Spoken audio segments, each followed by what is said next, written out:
magaalada Jowhar iyo nawaaxigeeda ayaa waxa ku soo badanaya xanuunada ka dhasha biyaha aan nadiifta ahayn.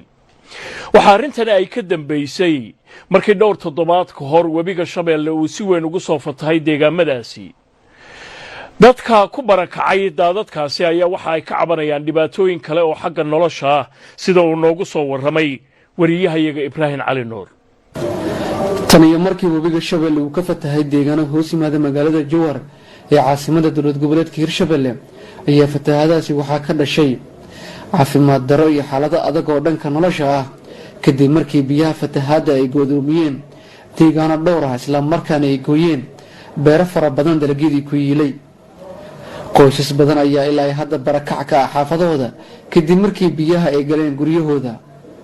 deegaanada biyaha ay go'doomiyeen waxaa ka mid ah Garaash, Daanyeri, Yawaal iyo Kongo oo dhammaantoodba ka mid ah tuulooyinka hoos yimaada magaalada Jowhar. dadka ku nool deegaanadaas ayaana waxaa soo wajahday xaalado adag maadaama biyaha ay gooyeen beerahooda. dadka deegaanka oo la hadlay TV Universal ayaa waxay sheegeen inay soo wajahday xaalado adag tan iyo wixii ka dambeeyay fatahaada webiga Shabeelle. waxaan rabaa in halka baaq ugu jeediyo cid walbo oo wax danaynayso baahida ummadda ku dhacday meeshii waa tabaalaysan tahay. waxaa iska bilowday shuruubiyood, waxaa bilowday kanaaco, waxaa bilowday caafimaad darra, cunni xumo. islaamakii maxaan ku sheegaa falbaxa foosha ay xataa meel loo qaado ma leh oo dhiigbax iyo sababo awgeeday isaga dhibaatooneen. balcadna walma sukayo walo hadda balcadka sii kala go'no asigana dhexdan uu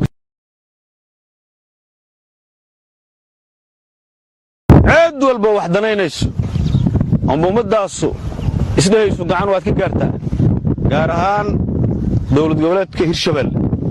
ummadda Soomaaliyeed oo saas biyo ugu habsadeenan nahay adii alla ku idmaayo dadka farahooduna waa miran yihiin xoolo ma laha tacabkaasay fiirsan jireen tacabkina wax kuma hayaan saasa maaragtay baddaas ugu fadhidaa marakana camale darbaal male hoyga ay ku hoyanayeen adii alla ku idmaayo sidaas u yaala oo 4 gaar biyo uga jiraan.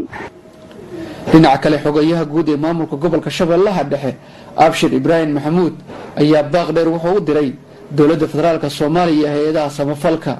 runtii waa aragtay dhibaatada aan aragnay ee dadkan ku habsatay runtii anaga ku hadlayo codka maamulka gobolka Shabeellaha Dhexe waxaan halkan baaq uga jeedinaa dhammaan hay'adaha caalamka rumaantiina aan u sheegayaa in dhammaan dadkan dalagyadii ay beerteen aan aragnay inay biyo ku jiraan. runtii dhibaato weyn aan aragnay Ibrahim.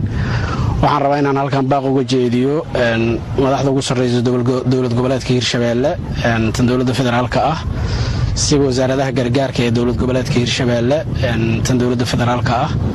runtii dadkan waxay u baahan yihiin in garab istaag dhab loo sameeyo uma baahna maaragtay in xaaladooda indhayn kaliya lagu sameeyo. dadka ay saameeyeen fatahaada webiga Shabeelle oo qaarkood ku nool xaalado adag muddo ku dhow 60 cisho ayaa ilaa hadda helin wax gargaar ah oo muuqda.